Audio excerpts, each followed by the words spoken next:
Give us an idea first, just how much of scams risen over the course of the pandemic, BPI in particular. How many have you seen since 2020? Well, over the course of the pandemic, Jess, as you know, all the reports have shown that digital adoption has increased. In fact, most of our clients here in BPI, we've seen 100% increase of people using our online app.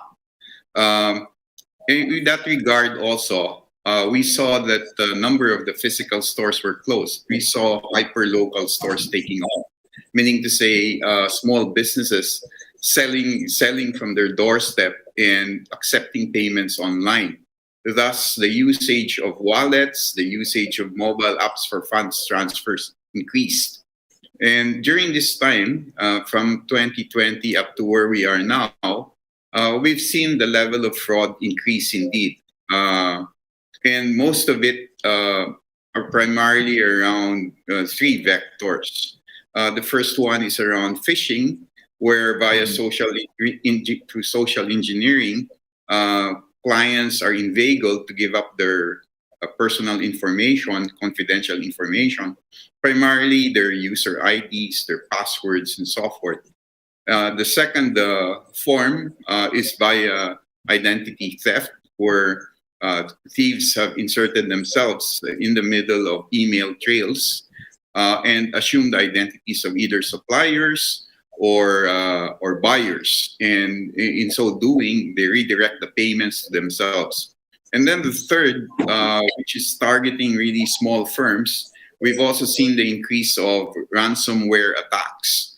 And this is not just in the Philippines, but if you take a look at globally, the same kind of statistics are reflected. In fact, in the US, the most highlighted ransomware attacks were primarily those that crippled the Colonial Pipeline sometime around June this year. And I think around January, February this year, there were also ransomware attacks targeting government offices in the US.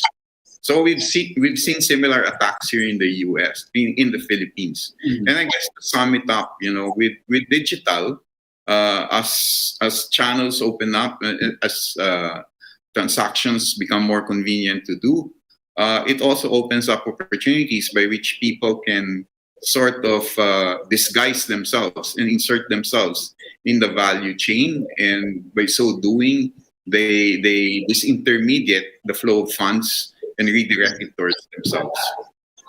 Okay.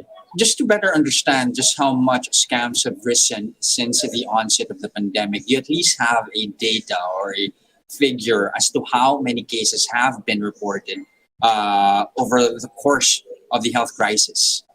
Okay. Now, just in the Philippines, there's no um, central way by which we collate the data.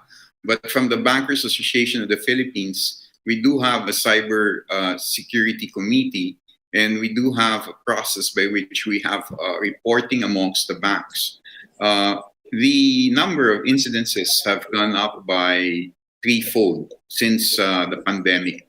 Where before we would have around, I guess in a month we would have around 200, 300 clients who are scammed. We're now seeing close to around 900 a month to 1,000 a month. Wow, that's a huge increase, and that has been pretty much consistent throughout the course of the pandemic. Or is it Yes, slowly waning? it will continue to go up as digital adoption goes up. It's primarily because as usage increases, the volume also increases, and the absolute number will continue to rise.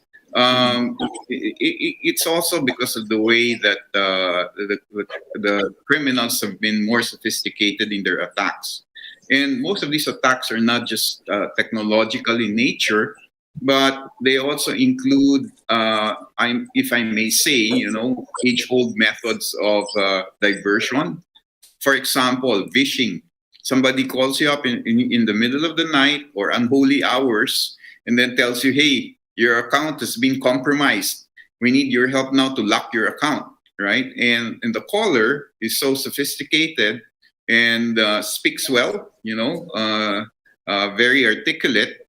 And some clients then are, inveigled to believe that it is indeed the bank or another financial institution calling them. And then they, inadvertently divulge personal information. This can come in the form of giving their credit card information or giving the bank account information.